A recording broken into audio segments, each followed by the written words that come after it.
کتاب حیات سے زبور 78 سرکشی کے باوجود خدا کی مہربانی۔ مسکیل اعزاز صاف۔ اے میری امت، میری تعلیم کو سن، میرے منہ کی باتوں پر اپنے کان لگاؤ۔ میں تمثیل کے لیے اپنا منہ کھولوں گا اور قدیم زمانے کے اسرار بیان کروں گا۔ جو کچھ ہم نے سنا اور جان لیا، جو کچھ ہمارے باپ دادا نے ہمیں بتایا، ہم اسے ان کی اولاد سے چھپائے نہ رکھیں گے، بلکہ ہم آئندہ پشت کو بھی خداوند کی تعریف اور اس کی قدرت اور جو عجائبات اس نے کیے ہیں بتائیں گے۔ کیونکہ اس نے یعقوب میں یہ قاعدہ ٹھہرایا کہ اسرائیل میں یہ شرع مقرر کی کہ جو کچھ اس نے ہمارے باپ دادا کو فرمایا وہ اپنی اولاد کو اس سے آگاہ کرے، تاکہ آئندہ پشت اور پیدا ہونے والی اولاد جان لے، اور کہ وہ اٹھ کر اپنی اولاد کو بھی بتائیں کہ خدا پر اپنا بھروسہ رکھیں اور خدا کے کاموں کو نہ بھولیں، بلکہ اس کے احکام پر عمل کریں اور اپنے باپ دادا کی طرح سرکش اور ضدی نسل نہ بنے، بلکہ ایک ایسی نسل جس کا نہ تو دل درست رہا اور نہ روح ہی خدا کی وفادار رہی۔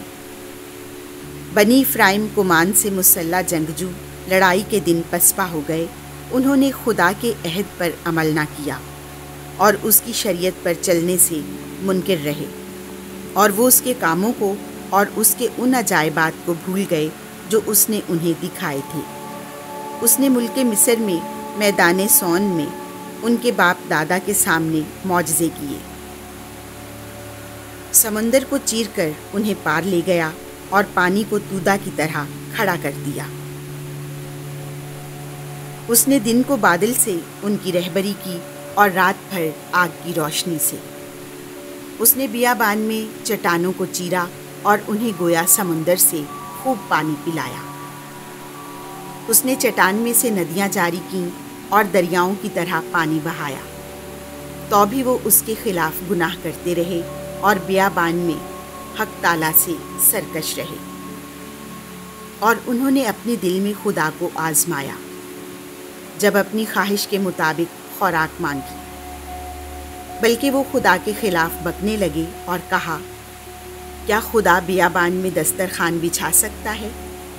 دیکھو، اس نے چٹان کو مارا تو پانی پھوٹ نکلا اور نہریں جاری ہو گئیں۔ کیا وہ روٹی بھی دے سکے گا یا اپنی امت کے لیے گوشت مہیا کرے گا؟ پس خداوند سن کر قہر آلود ہو گیا اور یعقوب کے خلاف آگ بھڑک اٹھی، اور اسرائیل پر غضب ٹوٹ پڑا، کیونکہ وہ خدا پر ایمان نہ لائے اور اس کی نجات پر بھروسہ نہ کیا۔ پر اس نے بادلوں کو حکم دے دیا اور آسمان کے دروازے کھول دیے اور کھانے کے لیے ان پر من برسایا اور انہیں نانے آسمانی عطا کیا۔ انسان نے فرشتوں کی روٹی کھائی اور اس نے رسد بھیج کر انہیں آسودہ کیا۔ اس نے آسمان سے پروا چلائی اور اپنی قدرت سے دکھنیری بہائی، اور اس نے ان پر گرد کی طرح گوشت اور ساحل کی ریت کی طرح بازودار پرندے برسائے، اور یہ ان کی لشکرگاہ کے درمیان اور ان کے خیموں کے ارد گرد گر پڑے۔ پس وہ کھا کر خوب سیر ہوئے اور اس نے ان کی تمنا انہیں بخشی، پر وہ اپنی خواہش سے ہنوز باز نہ آئے، اور ان کا کھانا ان کے منہ ہی میں تھا کہ خدا کا غضب ان پر ٹوٹ پڑا، اور اس نے ان کے سب سے موٹے تازہ آدمی قتل کیے اور اسرائیل کے نوجوانوں کو مار گرایا۔ باوجود ان سب باتوں کے وہ گناہ ہی کرتے رہے اور اس کے معجزوں کو دیکھ کر بھی یقین نہ کیا۔ تب اس نے ان کے ایام کو عجلت سے اور ان کے سالوں کو ناگہاں انجام سے تمام کر دیا۔ جب وہ انہیں قتل کرتا تو وہ اس کے طالب ہوتے اور رجوع ہو کر خدا کو تلاش کرتے تھے، اور انہیں یاد آتا تھا کہ خدا ہماری چٹان اور خدائے تعالیٰ ہمارا مخلص ہے۔ پر وہ اپنے منہ سے اسے فریب دیتے اور اپنی زبان سے اس سے جھوٹ بولتے تھے، کیونکہ نہ تو ان کا دل اس کی طرف درست رہا اور نہ وہ اس کے عہد ہی کے وفادار نکلے، مگر وہ رحم کر کے گناہ بخشتا اور انہیں ہلاک نہ کرتا، بلکہ بارہا اپنے غضب کو روک لیتا۔ اور اپنے پورے قہر کو بھڑکنے نہیں دیتا تھا۔ اسے یاد رہتا تھا کہ یہ محض بشر ہیں، یعنی گزرنے والی آہ کی طرح ہیں جو واپس نہیں ہوتی۔ کتنی دفعہ انہوں نے بیابان میں اس سے سرکشی کی اور صحرا میں اسے آزردہ کیا۔ بار بار انہوں نے خدا کو آزمایا اور اسرائیل کے قدوس کو رنج دلایا۔ انہوں نے اس کے ہاتھ کو یاد نہ رکھا، یعنی اس دن کو جب اس نے انہیں مخالف کے ہاتھ سے چھڑایا، جب اس نے مصر میں اپنے کرشمے اور سوان میں اپنے عجائبات دکھائے اور ان کے دریاؤں اور ان کی ندیوں کو خون بنا ڈالا تاکہ وہ ان سے نہ پی سکے۔ اس نے ان پر مکھیوں کے غول بھیجے جو انہیں کھا گئے، اور مینڈک جنہوں نے اسے ستایا۔ اس نے ان کی پیداوار کیڑے کو اور ان کی محنت کا پھل ٹڈی کو دے دیا۔ اس نے ان کے تاکوں کو اولوں سے اور ان کے گولر کے درختوں کو پالے سے مارا۔ اس نے ان کے گائے بیلوں کو اولوں کے اور ان کی بھیڑ بکریوں کو بجلی کے حوالے کیا۔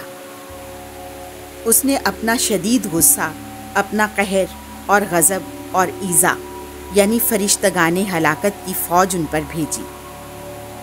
اس نے اپنے غضب کے لیے رستہ بنایا اور انہیں موت سے نہ بچایا، اور ان کے مواشی وبا کے حوالے کیے، اور اس نے مصر کے سب پہلوٹوں کو اور حام کے خیموں میں ان کی رجولت کے پہلے پھل کو مارا۔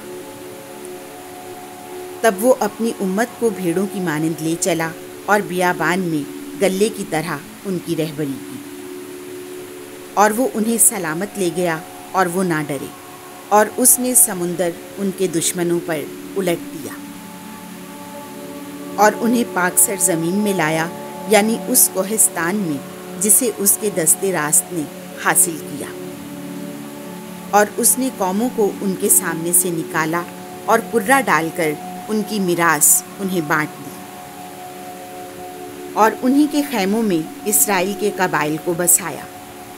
تو بھی انہوں نے اسے آزما کر خدا تعالیٰ کو غصہ دلایا اور اس کے قواعد کو نہ مانا، بلکہ اپنے باپ دادا کی مانند برگشتہ ہو کر بے وفائی کی۔ وہ دھوکہ دینے والی کمان کی طرح پلٹ آئے۔ انہوں نے اپنے اونچے مقاموں سے اس کا غضب بھڑکایا اور اپنی تراشی ہوئی مورتوں سے اسے غیرت دلائی۔ خدا نے سنا اور برہم ہو کر اسرائیل سے سخت متنفر ہوا، اور اس نے شیلو کے مسکن کو ترک کر دیا، یعنی اس خیمے کو جہاں وہ بنی آدم کے درمیان سکونت پذیر تھا، اور اس نے اپنی قوت کو اسیری میں اور اپنا جلال دشمن کے ہاتھ میں دے دیا۔ اس نے اپنی امت کو تلوار کے حوالے کیا اور اپنی میراث پر غضبناک ہوا۔ آگ ان کے نوجوانوں کو کھا گئی اور ان کی کنواریاں منسوب نہ ہوں۔ ان کے کاہن تلوار سے مارے گئے اور ان کی بیواؤں نے نوحہ نہ کیا۔ تب خداوند گویا نیند سے جاگ اٹھا، اس جنگجو کی طرح جو میں سے مخمور ہو، اور اس نے اپنے دشمنوں کو مار کر پسپا کر دیا اور ہمیشہ کے لیے انہیں شرمندہ کیا، اور اس نے یوسف کے خیمے کو رد کر دیا اور افرائیم کے قبیلے کو نہ چنا، بلکہ یہودا کے قبیلے کو چن لیا، یعنی اس کوہ سیہون کو جو اسے پسند تھا، اور اس نے اپنے مقدس کو آسمان کی مانند تعمیر کیا اور زمین کی مانند بھی، جس کی اس نے ہمیشہ کے لیے بنیاد ڈالی۔ اور اس نے اپنے بندے داؤد کو پسند کیا اور بھیڑ سالوں میں سے اسے لے لیا۔ اس نے اسے دودھ پلانے والیوں کے پیچھے سے بلا لیا، تاکہ اس کی اپنی امت یعقوب کی اور اس کی اپنی میراث اسرائیل کی پاسبانی کرے۔ سو وہ اپنے دل کی راستی سے ان کی پاسبانی اور اپنے ہاتھوں کی مہارت سے ان کی رہنمائی کرتا رہا۔ آمین۔